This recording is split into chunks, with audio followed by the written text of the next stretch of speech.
तो हमारे पुराणों में ये पता चलता है कि जो भगवान श्री कृष्ण की नगरी थी द्वारका, अब वो जो द्वारका थी उसे बताते हैं कि उसके चारों तरफ घेराबंदी करी गई थी, बड़ी बड़ी दीवारें थी और उसके जो घर हुआ करते थे उसकी दीवारें हुआ करती थी चांदी की और जो उसके द्वार थे वो थे सोने के।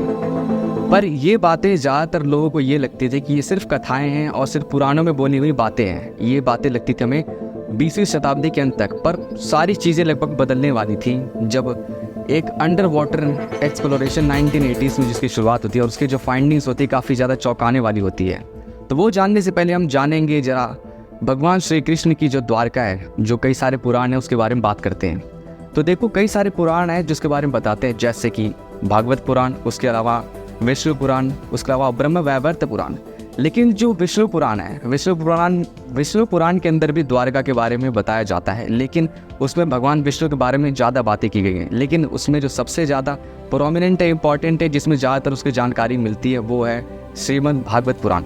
तो भागवत पुराण देखो काफ़ी ज़्यादा बड़ी बुक है, लगभग उसके 12 बुक्स में ये डिवाइडेड है। तो उसमें जो 10वीं बुक है, तो 10वीं बुक में ये बताता है कि जो भगवान श्री कृष्ण थे उनके बचपन के बारे में बताता है, उनका जो बचपन कैसे बीता, उनका जन्म कैसे हुआ और वो वृंदावन के बाद द्वारका में चले गए। तो द्वारका में इसका मेंशन आता है। जो उनकी उसके अलावा जो 11वीं बुक है, तो 11वीं बुक में ये बताया जाता है कि भगवान श्री कृष्ण की जो बाकी की ज़िंदगी होती है वो द्वारका में बिताते हैं और द्वारका में उनकी शादी होती है। उसके अलावा जो 12वीं बुक है, तो 12वीं बुक ये बताती है कि भगवान श्री कृष्ण की जब डेथ हो जाती है और वो इस धरती को छोड़ के जब वो चले जाते हैं, तो जो द्वारका है वो द्वारका समुद्र में डूब जाती है। तो देखो अब एक तरीके से हम देखेंगे जो द्वारका थी उसका हम चित्रण देखेंगे कि द्वारका किस तरीके से दिखती थी। तो देखो जो भगवान श्री कृष्ण की जो द्वारका थी, अभी इंडिया के अंदर जो स्टेट गुजरात है, गुजरात में बिल्कुल जो कोस्ट पे है द्वारका, तो वहाँ पे गल्फ ऑफ खंबात है, वहाँ पर ये स्थित था। तो इसकी जो ये सिटी थी ना, सिटी के चारों तरफ बिल्कुल घेराबंदी करी गई थी, बड़ी बड़ी दीवारें थी ताकि बाहर से कोई अटैक न कर पाए। तो जब हम अंदर जाते हैं तो देखो इनके जो घर थे, इनके घरों की जो दीवारें थी वो थी चांदी की और इनके जो दरवाजे थे वो थे सोने के। और बताया जाता है इसके जो रोड हुआ करते थे ना, बहुत चौड़े चौड़े रोड थे, बड़े रोड हुआ करते थे। उसके अलावा बहुत ही बगीचे हुआ करते थे, कई सारे बगीचे हुआ करते थे और पूरे मतलब जगह में लगभग मंदिर बहुत सारे हुआ करते थे। उन सभी मंदिरों में लेकिन सबसे ज़्यादा जो प्रोमिनेंट था वो था भगवान श्री कृष्ण का द्वारकाधीश। उसके अलावा भी कई मंदिर थे और डेटिस के, लेकिन सबसे ज़्यादा प्रोमिनेंट यही था। उसके अलावा कई सारे महल हुआ करते थे। उन महल में जो सबसे ज़्यादा प्रोमिनेंट था वो था भगवान श्री कृष्ण का सुधर्म सभा। तो ये काफ़ी ज़्यादा बड़ा महल हुआ करता था। तो ये एक तरीके से हमें चित्रण मिलता है। लेकिन सिर्फ पुराने नहीं है, पुराण के अलावा जो महाभारत है वो महाकाव्य है, उसके अंदर भी हमें उसकी जानकारी मिलती है। तो देखो कई सारे चैप्टर्स हैं, लगभग 5 चैप्टर्स हैं जिसमें जो द्वारका सिटी है उसका मेंशन मिलता है, जैसे कि सभा पर्व।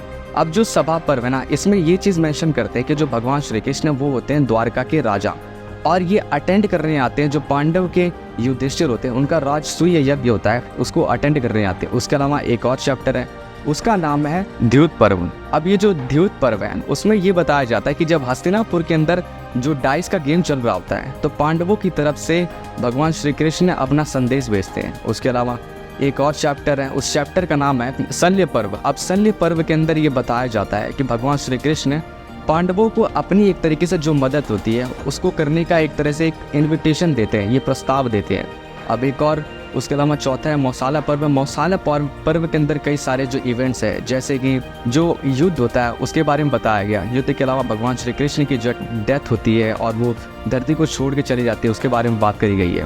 उसके अलावा जो सबसे लास्ट है सर्वगरो हारिका। अभी जो सर्वगरो हारिका था तो इसके अंदर ये बताया जाता है कि भगवान श्री कृष्ण की डेथ होती है और जब वो डेथ होती है तो वो इस धरती को छोड़ के चले जाते हैं और ये जो नगरी होती है वो डूब जाती है।